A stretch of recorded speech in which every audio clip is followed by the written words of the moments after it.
भारत में नवरात्रि का त्योहार हो और गरबे की बात ना हो, ऐसा तो हो ही नहीं सकता। पर एक बात और है, भारत में कुछ भी बड़ा हो और वो विवादों में ना फंसे, ऐसा भी नहीं हो सकता। अब विवाद में है फेमस डांस या यूं कहें कि फेमस भक्ति का अंदाज गरबा। जी हाँ, पूरे देश में नवरात्रि की धूम शुरू हो चुकी है। माँ दुर्गा के 9 रूपों की आराधना, गरबा डांडिया की रंगीन रातें और भक्ति का सैलाब। लेकिन इस पावन पर्व के बीच एक सवाल जो हर हिंदू के मन में कौंध रहा है, क्या हमारे गरबा पंडाल अब लव जिहाद के एपिसेंटर बन चुके हैं? महाराष्ट्र के मंत्री नीतेश राणे ने बिल्कुल यही कहा है। सोमवार को मुंबई में पत्रकारों से बातचीत में राणे ने बीएचपी की सलाह को सराहा और चेतावनी दी। गरबा में मुस्लिम युवक झूठे नाम से घुसते हैं, हमारी बहनों को फंसाते हैं। ये लव जिहाद केस यहीं से शुरू होते हैं। आइए इस सनसनीखेज बयान की परतें खोलते हैं और देखते हैं कि नवरात्रि 2025 में गरबा जिहाद का खेल कैसे बवाल मचा रहा है और सियासी तूफान खड़ा कर रहा है। नमस्कार, मैं उत्कर्ष प्रताप सिंह और आप देख रहे हैं टीवी 9 भारतवर्ष। गुजरात की मिट्टी से निकला गरबा आज पूरे देश में हिंदू संस्कृति का प्रतीक है।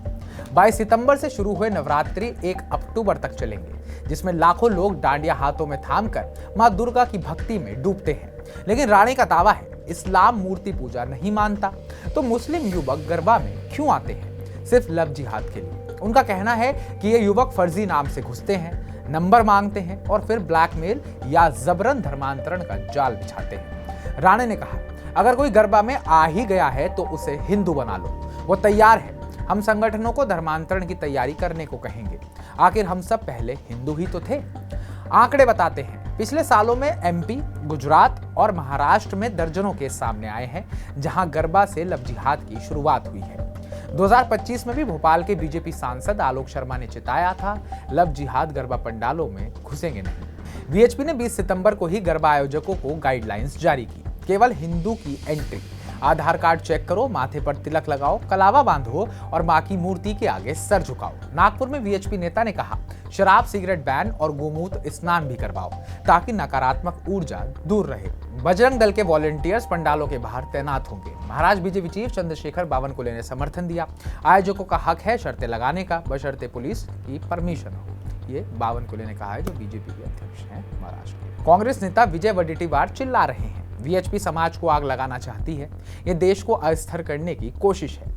शिवसेना यूबीटी के संजय राउत पर भी बीजेपी ने निशाना साधा।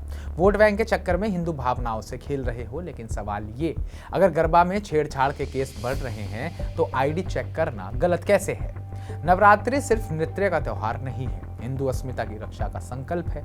नीतीश राणे जैसे नेता और वीएचपी संगठन हिंदू समाज को एकजुट करने पर जुटे हैं। अगर कोई गरबा में आया है इस नवरात्रि तो उसकी चेकिंग जरूर होनी चाहिए, इस बात को बोल रहे हैं। तो आपका उनकी इस बात से कितना इत्तेफाक है कि नवरात्रे में गरबा के दौरान लव जिहाद जैसी चीजें होती हैं?